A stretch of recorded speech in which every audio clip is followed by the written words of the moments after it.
هر که ز حور پرسدت رخ بنما که همچنین.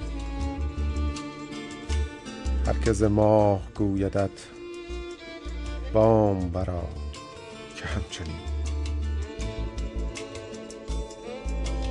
هر که پری طلب کند چهره خود بدون ما. هر که ز مشک دم زند زلف گشا که همچنین.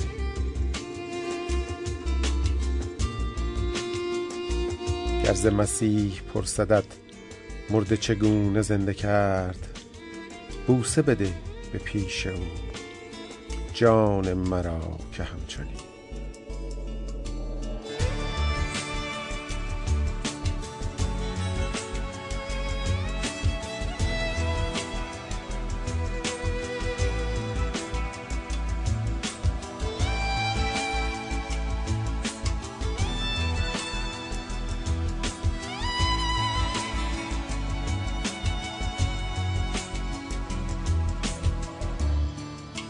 هر که بگویدت بگو کشته عشق چون بود، عرضه بده به پیش او جان مرا که همچنین.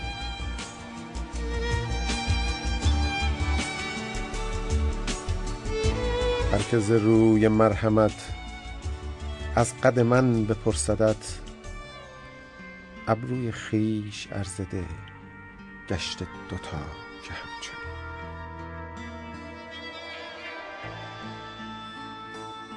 جان ز بدن جدا شود باز درآید اندرون. جان ز بدن جدا شود باز درآید اندرون. هین بنما به منکران خانه درآ که همچنین.